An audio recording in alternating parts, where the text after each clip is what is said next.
Saturday, January 19th, 3:47 p.m. I just got home from walking around. Outside, walking around. Yep.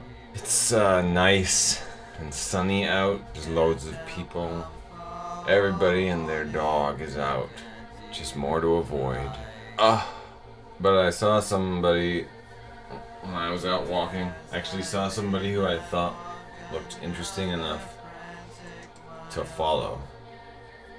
I didn't know it was possible for me to care enough about a stranger to want to follow them like a creepy stalker. But it happened. They were walking in front of me, just a few blocks from my home. They were walking ahead of me on the sidewalk, oblivious to my existence, so it would seem. Usually I hate it if there's anybody walking in front or behind me. I like the streets to be clear for blocks in all directions when I go walking. So initially I saw this person ahead of me on the sidewalk and I didn't think anything of it. I was like, great, another obstacle, another moving obstacle to avoid. And then I noticed that this human seemed to be rapping to his or herself. I never figured out if it was a male or female for certain. I think it was female, but I don't know for certain. Anyway, they seemed to be doing some rapping. I don't know for sure, I wasn't close enough to hear, and they had their back to me. But I don't know what else they would be doing. It was like this.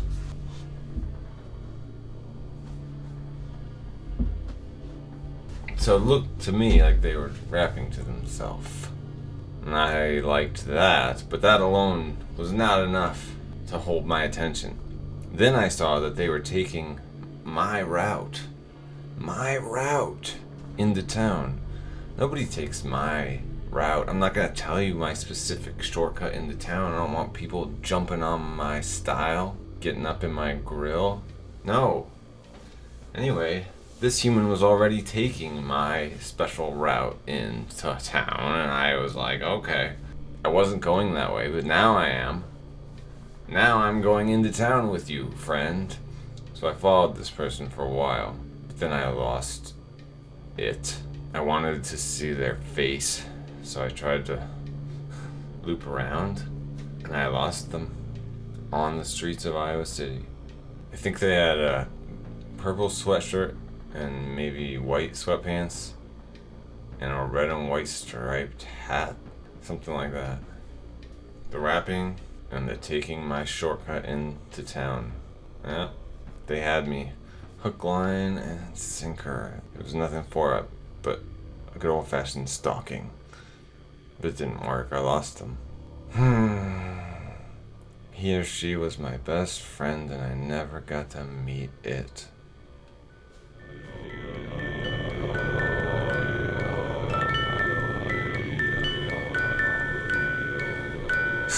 Oh la la la. Oh la la la. Oh la la la.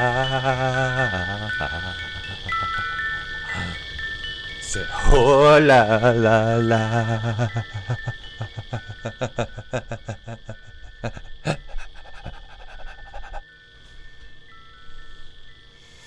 Well, hello there. Hello. Yesterday I was released from University of Iowa Hospital. I was there for just about a week. Well, actually, no, that's not true. I was there a week. Because I went in on Friday. I got out on Thursday. That's a week.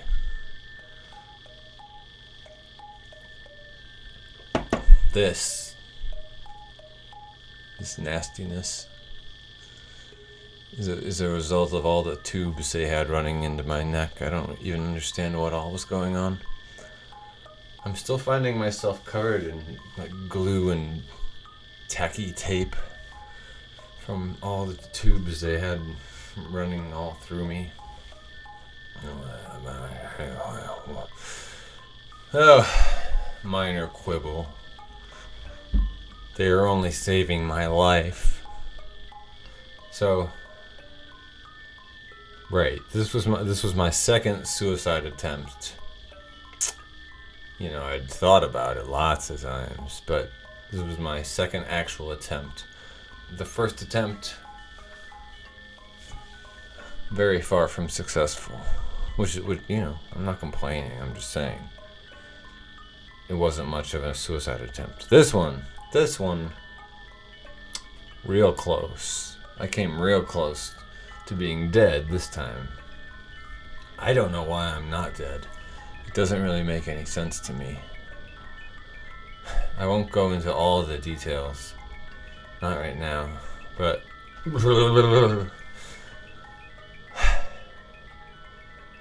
I don't know. I took a lot of pills with some alcohol. I took over twice the lethal dose of propranolol. At least what the internet said was the lethal dose. Over twice the lethal dose. And over 100 milligrams of clonazepam. All at the same time with I can't believe I didn't throw up at the time, but I didn't. I didn't throw up at all until hours and hours later when I was in the hospital. And that was just because they gave me a pill and it made me sick and I threw up. Those hundreds of pills I took on my own didn't make me sick and they made me sick, but they didn't make me throw up. I don't know why. Anyway, I took them with some juice mixed with vodka. And there were some other factors too. I was going all in. Nothing to lose, I'm going all out, nothing to lose. That's not what that song means. I think that song means killing your rival gangsters. 'Cause you're a badass like that.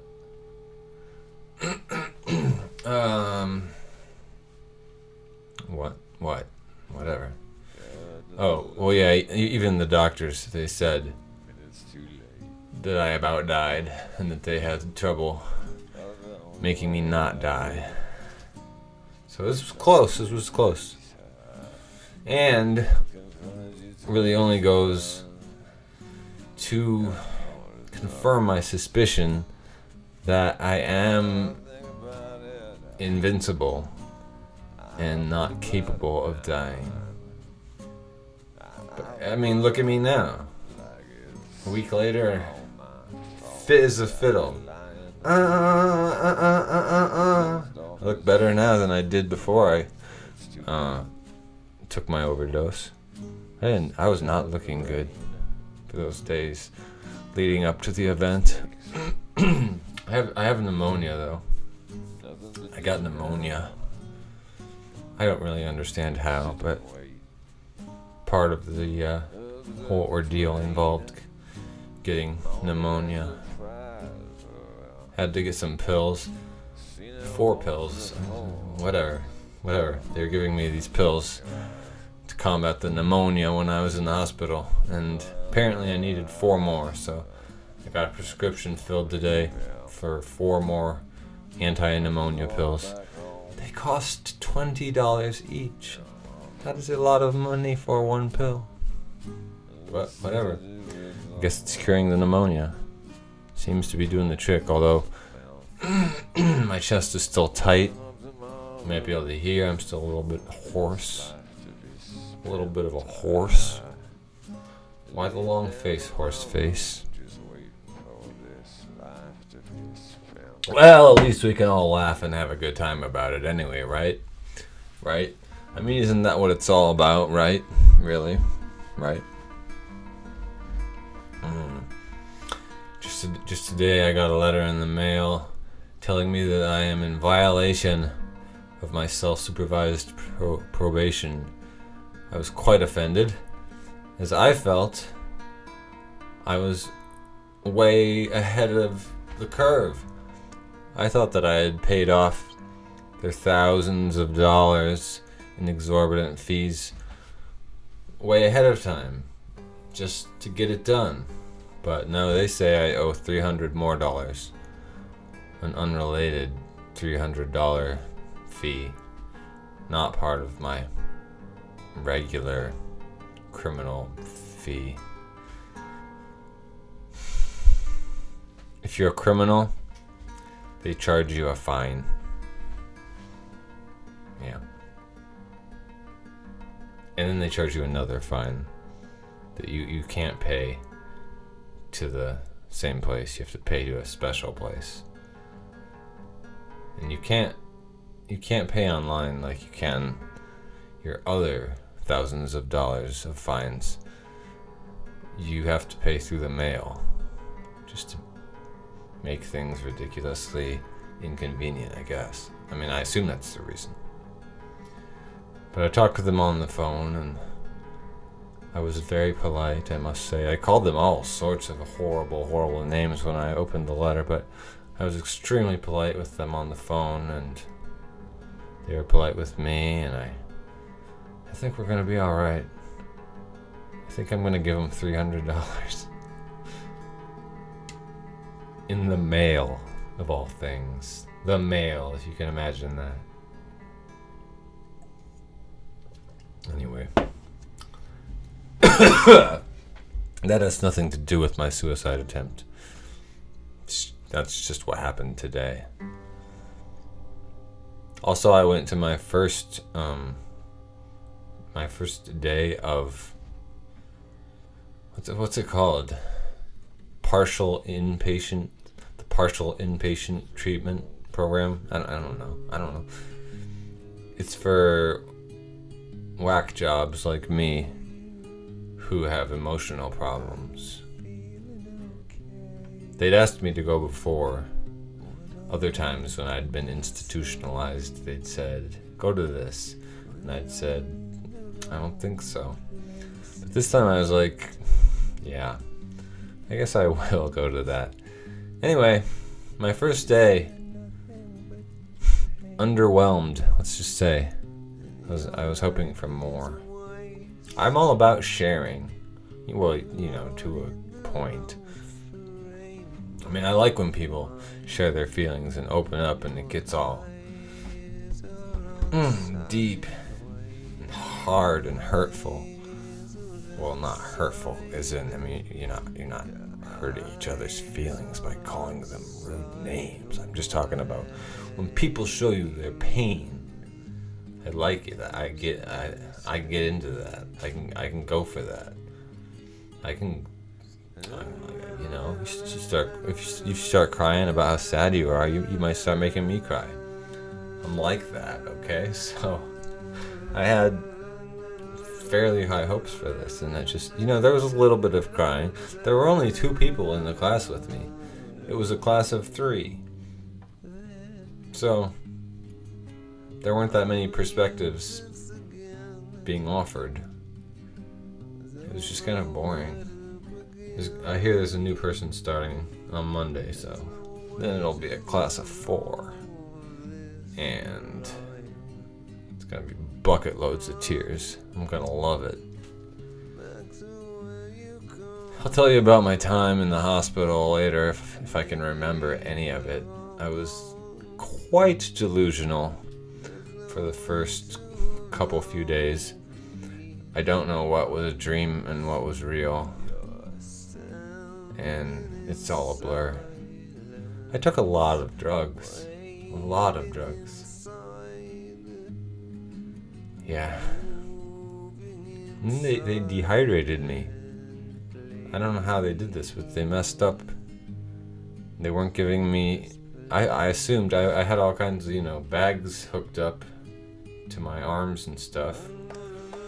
IVs, I believe they call them. I assumed I was getting saline. I assumed that they were dumping buckets of water into me, but they were not. They weren't giving me any for the first couple of days, so I got totally dehydrated. I think that's their misstep. That one's on them. They may have saved my life. They did. But they dehydrated me. You gotta stay hydrated. I focus on that all the time. I hit that hard every day. Gotta stay hydrated.